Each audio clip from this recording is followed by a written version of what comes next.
అభివృద్ధి సంక్షేమ పథకాలయితే ఓకే. బానే ఉంది. రోడ్లు ఇంకా చాలా చోట్ల అభివృద్ధి జరగాలి. రోడ్లు కొంతవరకైతే అధ్వానంగా ఉంది. రిమైనింగ్ అంతా ఓకే. బానే ఉంది. సార్ ఇప్పుడు గత ప్రభుత్వంతో పోలిస్తే మార్పనేది కనబడిందా? మార్పు కనిపించింది.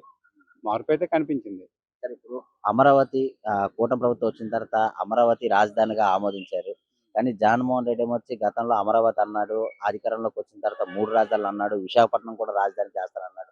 ఇప్పుడేమో మావిగన్ అంటున్నాడు. దీని మీద మీ అభిప్రాయం?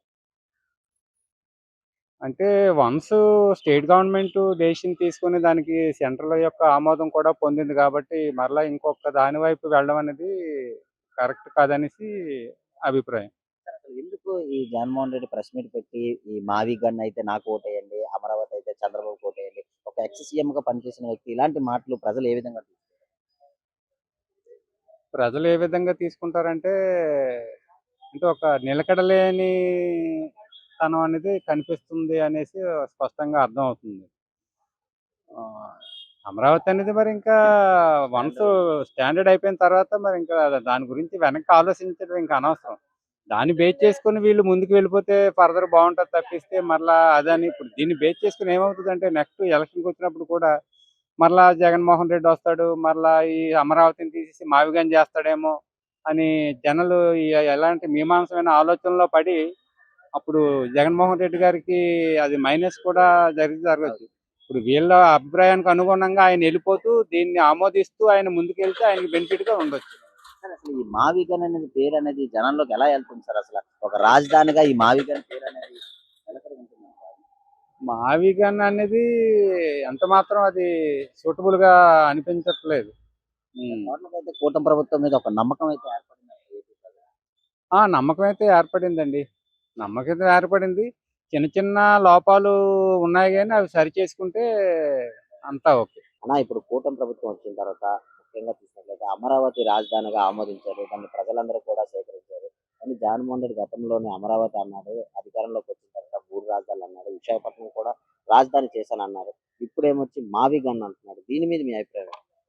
అది నారా చంద్రబాబు నాయుడు గారే చెప్పారు. అసలు మావిగన్ అనేది అసలు ఏంటి అసలు? ఆ మావిగన్ అనే పదానికి అర్థం ఉందా ఏంటని చెప్పి చంద్రబాబు నాయుడు అనడం జరిగింది. ఒక చాలా ప్రత్యేకమైన సభలోనే అన్నారు. అది ఏంటంటే ఆయనకే అర్థం అవ్వలేదంటే రాష్ట్రంలో ఉన్న ఏ వ్యక్తికి కూడా అర్థం అవ్వదని నా ఉద్దేశం. ఎందుకంటే ఆయన ఎంత మేధావో చంద్రబాబు నాయుడు గారు అందరికీ తెలుసు. ఆయన పరిపాలన గాని, ఇప్పుడు జరుగుతున్న సర్ అనే ఇది జరుగుతుంది. దాని గురించి ఇప్పుడు ప్రభుత్వం ఎన్ని చర్యలు తీసుకుంటుందో, కొత్త పెన్షన్‌ల కోసం నెక్స్ట్ ప్రజలు తెలుగుదేశం పార్టీ కూటమి ప్రభుత్వం చేసిన సంక్షేమ పథకాలు కూడా ప్రజలు చాలా సంతోషంగా ఉన్నారు.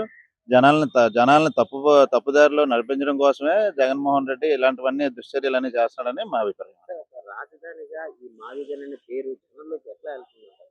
అదేనండి. నమ్మే పరిస్థితి ఉందంటారా? నమ్మే పరిస్థితి కాదు కదా! జగన్మోహన్ రెడ్డి మళ్ళీ గెలుస్తాడనే ఆహ్, అసలు అతను కల్లో కూడా కాదు.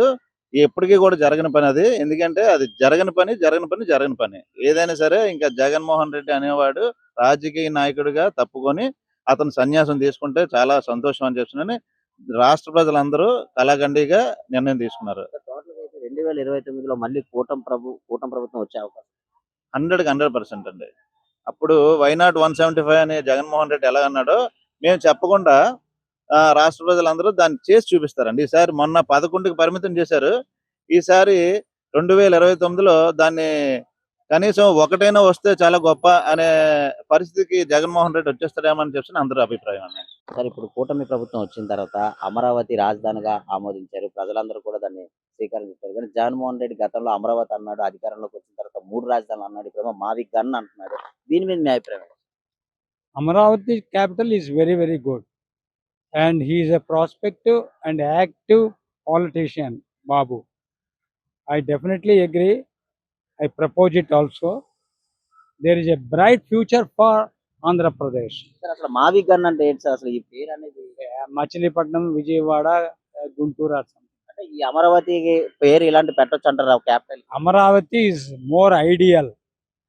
అంటే క్యాపిటల్ గా ఒక మావిగన్ గా పేరు ఎట్లా ఉందంటారు sir? I don't agree. I don't know the details. Total గా అయితే కూటమి ప్రభుత్వం మీద ఒక నమ్మకం అయితే ఏర్పడింది. Good. There is a lot of confidence in this government. మరి జగన్మోహన్ రెడ్డి మావిగన్ అయితే నాకు ఓటేయండి, అమరావతి అయితే నాకు No, I don't know all the details.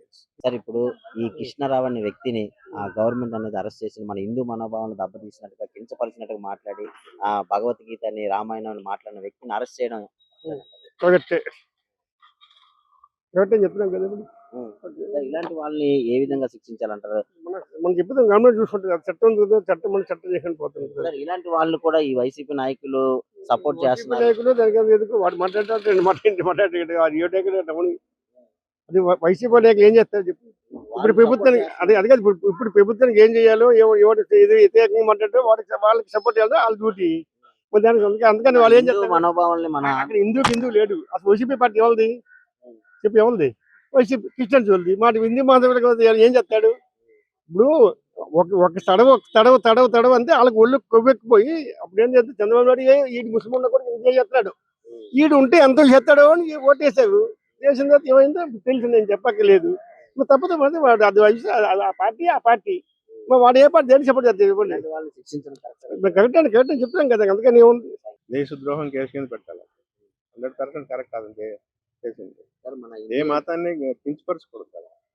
మన భారతదేశంలో ఉండి మన ఆంధ్ర ప్రజల్ని హిందూ సంఘం సాంప్రదాయం మీద వ్యతిరేకంగా మాట్లాడారు. అది చూస్తాం, మేము కూడా చూస్తాం టీవీలో, సోషల్ మీడియా. సార్, ఇలాంటి వ్యక్తుల్ని ఈ వైసీపీ నాయకులు సపోర్ట్ చేస్తున్నారు. ఇది ఎంతవరకు సపోర్ట్ చేస్తున్నారంటే మరి వాళ్ళ పార్టీ పరంగా సపోర్ట్ చేస్తారు, అంతేగాని మతపరంగా సపోర్ట్ చేయకూడదు అసలు. ఇప్పుడు ప్రజలు తిరగబడ్డంతో చూసి వాళ్ళకి మాకు సంబంధం లేదని కూడా చెప్తున్నారు. అది కరెక్ట్ కాదు. అది సార్, ఇలాంటి వ్యక్తుల్ని ఎలాంటి శిక్ష వేయాలి? పెట్టారు కదా, అన్ని శిక్షలు అనుభవించాలి, అన్ని శిక్షలు ఆయనకి వెయ్యాలి. ఎందుకంటే హిందూ దేశంలో పుట్టి హిందూ దీంట్లో వచ్చి వేరే మతం మారినంత మాత్రాన్ని హిందూ కించపరచడం అది సమంజసం కాదు కదా. గవర్నమెంట్ మంచి ఇన్సిడెంట్. మంచిది, 100% కరెక్ట్. నా ఒపీనియన్ మాత్రం 100% కరెక్ట్. సార్, ఇప్పుడు ఈ కృష్ణారావుని అరెస్ట్ చేశారు. ఆ హిందూ మనోభావాలు దెబ్బతీసినట్టుగా, చాలా కించపరిచినట్టుగా మన హిందూ మనోభావాల గ్రంథాలని, రామాయణాన్ని, భాగవతాన్ని ఇవన్నీ చాలా దారుణంగా మాట్లాడిన వ్యక్తిని అరెస్ట్ చేయడం 100% కరెక్ట్. హిందూ మతాన్నే కాదు, వేరే మతాలను కూడా దూషించిన ఇలాంటి ఫ్రాడ్ క్యాండిడేట్ని, మత విద్వేషాలు రెచ్చగొట్టిన వాళ్ళని అరెస్ట్ చేయాలి, వీలైతే ఉరి తీయాలి. ఎందుకంటే మనది పెద్ద దేశం. ఇలాంటి ఎదవల్ని మనం ప్రోత్సహించడం వల్ల ప్రతి ఒక్కరు మనం తర్వాత కంట్రోల్ చేసుకోవడం చాలా ఇబ్బంది అవుతుంది. ఇలాంటి వాళ్ళని పూర్తిగా చేసి వాళ్ళని అరెస్ట్ చేయాలి. ఇలాంటి మళ్ళీ పునరావృతం కాకుండా దాన్ని ఇప్పటితోటి సమూలంగా చేయాలి. ఇలాంటి వ్యక్తుల్ని వైసీపీ మరీ ఘోరంగా ఆయన తిట్టాడు, చాలా ఘోరంగా తిట్టాడు. ఆయన యూట్యూబ్ లో తన వీడియోస్ కూడా చూస్తే అసలు ప్రజలు కోపాన్ని తట్టుకోలేకన్నా ఉన్నారు. ఆయన ఒకవేళ పోలీసులు విడిచిపెట్టినా ప్రజలు మాత్రం అతన్ని క్షమించరు. హిందువుల వ్యక్తిని వైసీపీ నాయకులు, ఈ అంబటి రాంబాబు, ఈ నాని, ఇలాంటి వాళ్ళని కూడా సపోర్ట్ చేస్తున్న ఒక హిందూ ధర్మంలో ఉండి కూడా మన ఇండియాలో కూడా ఉండి కూడా ఇలాంటి వాళ్ళు సపోర్ట్ చేస్తారంటే వాళ్ళు పెంచి పోషిస్తారు. అలాంటి వీళ్ళు విద్వేషాలని వాళ్ళు పెంచి పోషిస్తారు. ఎందుకంటే వాళ్ళకి రాజకీయ లబ్ధి చేకూరడానికి కోసమని వాళ్ళు ఈ రకంగా ప్రయత్నిస్తారు. కానీ వాళ్ళు ఎన్ని ప్రయత్నాలు చేసినా వాళ్ళు వెనక్కి వెళ్ళడమే తప్ప ముందుకు వెళ్ళే అవకాశం ఎట్టి పరిస్థితులు వాళ్ళ పోయి వాళ్ళే రోజు రోజుకి తవ్వుకుంటారు. కాబట్టి అది కరెక్ట్ కాదు. శిక్షించాలి, 100% శిక్షించాలి గవర్నమెంట్.